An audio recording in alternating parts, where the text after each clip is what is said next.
GrokTALK. Congress needs to end wasteful government spending, like the $787 billion of taxpayer money thrown away in the 2009 stimulus package. It may not have done you any good, but U.S. Senator Jeanne Shaheen's business interest made out to the tune of $78,000. No wonder she doesn't want to talk about it whenever the subject pops up. Call Senator Shaheen and tell her you're tired of wasteful government spending. Hi, this is Rich Gerard, host of Gerard at Large in the Morning, the Manchester area's only locally owned, locally operated, focused, and interested riveting radio show, heard live every Monday through Friday from 6 to 9 on 90.7 FM WLMW, New Hampshire Family Radio, and available 24/7 live or archived at GerardAtLarge.com. Be sure to tune in.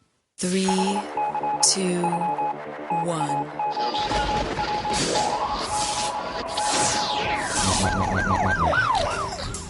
Welcome to another edition of GrokTALK, brought to you by New Hampshire's leading conservative blog site, GraniteGrok.com. We are your feared, extremist, right-wing, hard-charging, gun-toting, opinionated, outspoken, rabble-rousing, letter-writing, radio microphone stomping conservatives and rational libertarians. So get ready for more news and opinion you could only get from GraniteGrok.com.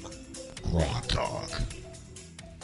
I just wanted to remind our listeners that the term rational libertarians was created by Tim Condon, or maybe brought to our group by who Tim contacted Condon. me this week, by the way. Did he? Who considers himself, I suspect, to be a rational libertarian.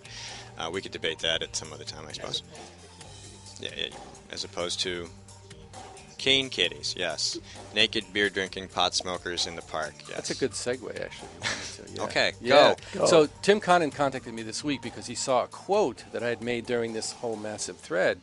And the quote was, "Anarchism works as a revolutionary philosophy but falls apart as a way of life. Thoreau, Henry David Thoreau, inspired a movement, but he did not build a community. Libertarians will inspire a renewed republic, but conservatives will run it." So my sense is that the libertarian energy wow, is that must extremely... have stirred up the libertarian penis just a tiny little Well, bit. and that's the point I've been trying to make, and I really admire the libertarian energy, and I have lots of friends in the Free State Project. I've met people for years since I've been in New Hampshire, so there's no animus there, but I just have always argued back and forth with this sort of anarchist edge of it that that's never going to be a sustainable way to build a country or run the country. Good. I think we found the right sparring partner. Now we have to get John Bush from Texas on because he's an anarchist. He believes in no government and all cooperative society. Total voluntary society, right? Yeah.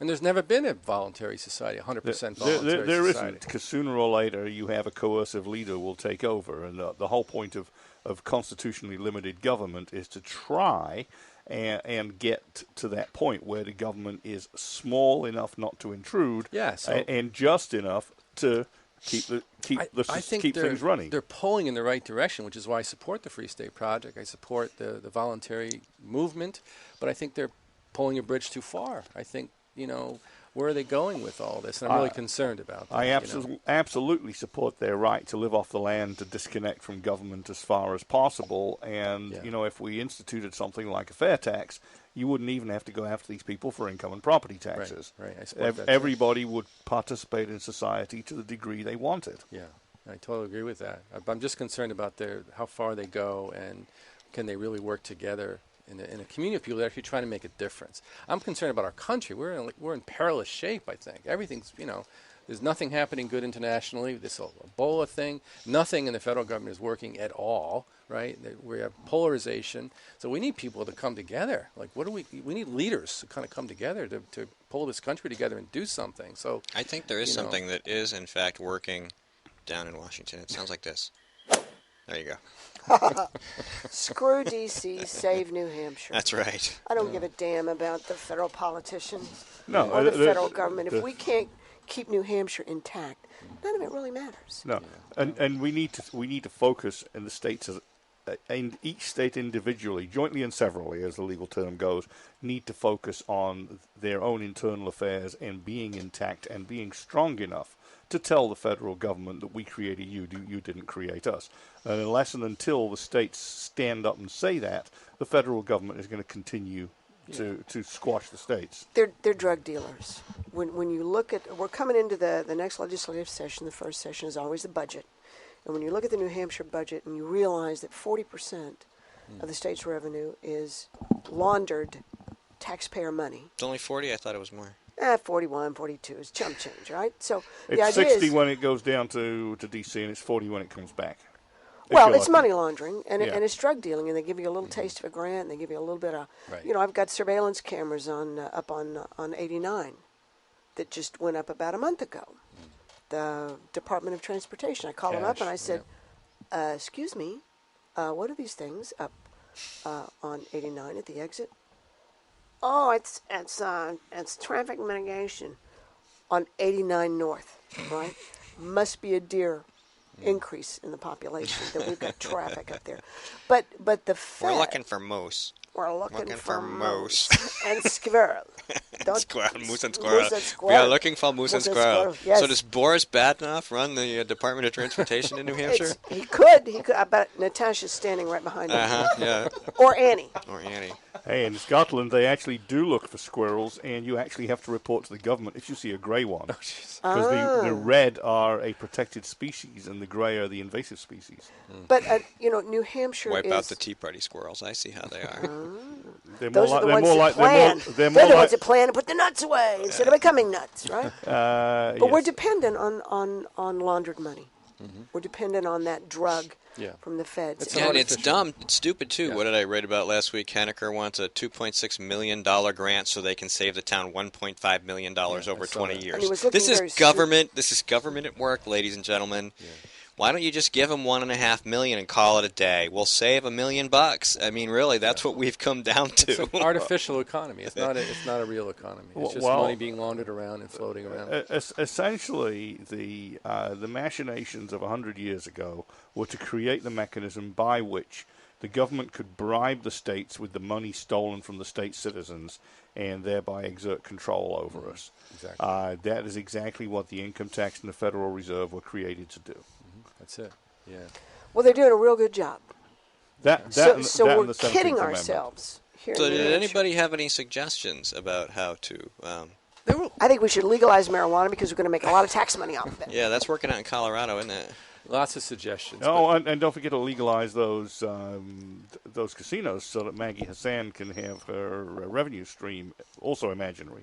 I think what's really happening is the factions are being identified more, right? They're coming out.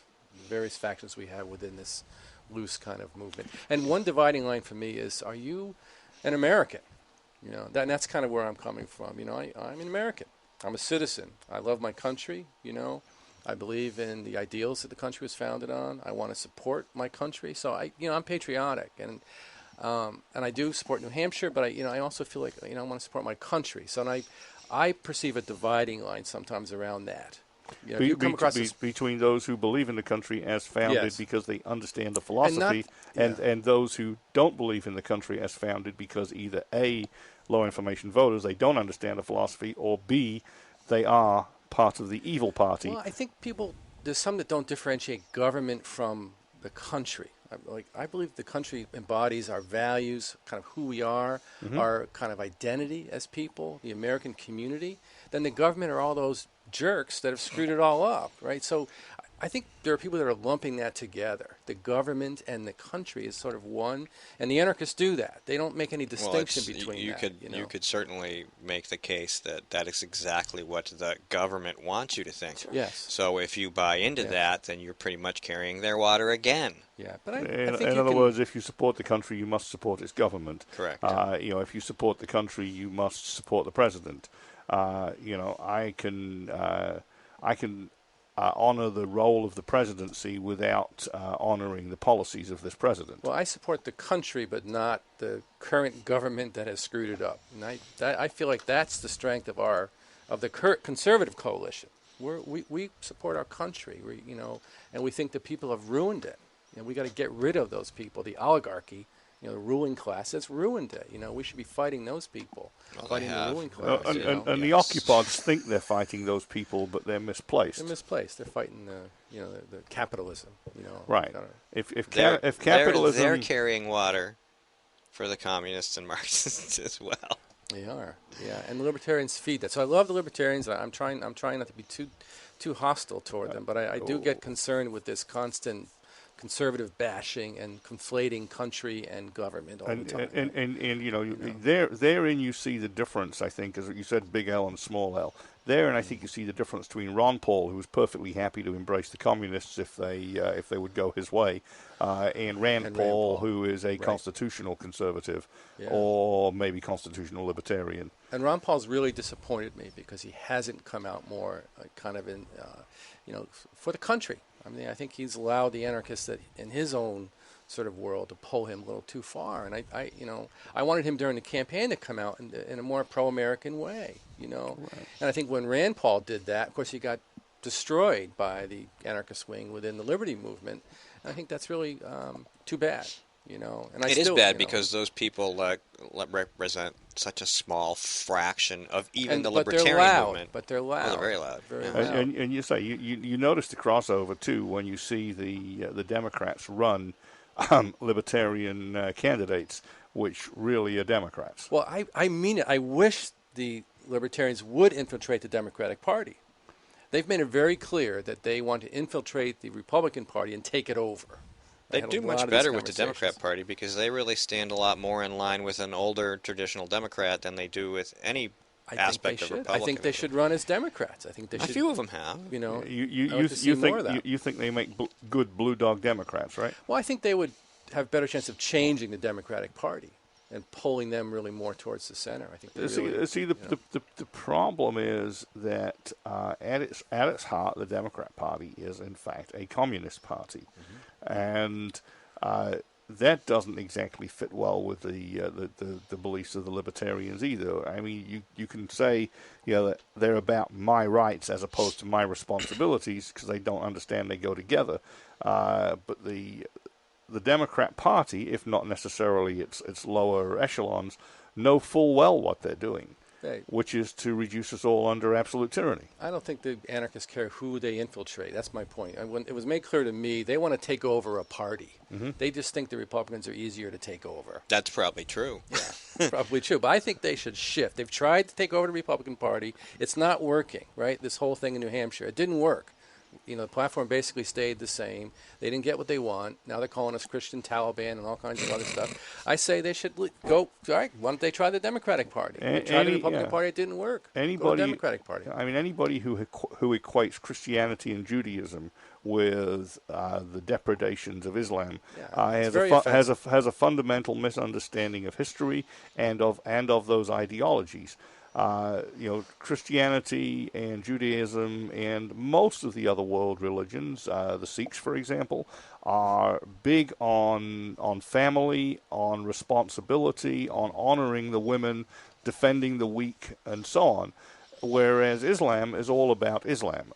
Just as Muhammad was all about Muhammad. It's about self, it's about self-aggrandizement, it's about expansion, and it's about killing anybody who gets in your way. Superiority, and that's how Marxism works, that's how fascism works.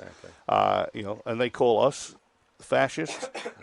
Boy, do they ever have it wrong. And if they ever get what they want, they'll find out. Right. At a time that our country's under attack by this fascist ideology, we've got people on our camp supposedly calling us Taliban. I mean, this is really we're going to go to a quick break, hostile, but I had a passing thought while you were talking about the anarchists, and I was thinking, well, we've got the brown shirts and we've got the green shirts. So would the anarchists be the no shirts? The black shirts. The no shirts. Yeah. We'll be right back. Senator Jean Shaheen said, if you like your current health plan, you can keep it. That's not true, Senator. 22,000 New Hampshire citizens have been kicked off their insurance plans. Hospitals in Rochester, Concord, and Portsmouth, they aren't allowed to provide care under the exchange. Senator, you were wrong in your comments. You should apologize for your misleading remarks. I'm calling Senator Shaheen at 750-3004 and telling her I want my doctor back. You should too. Paid for by saberpac.org, not authorized by any candidate or candidate committee. She tried to make us believe she was a fiscal conservative, but State Senator Nancy Stiles has been deceiving New Hampshire taxpayers. Like a wolf in sheep's clothing, she claimed to be one of us, pretending to blend in, but all along voting like a liberal Democrat. she voted to raise your gas tax by another 23%, taking a bigger bite out of our wallets every time.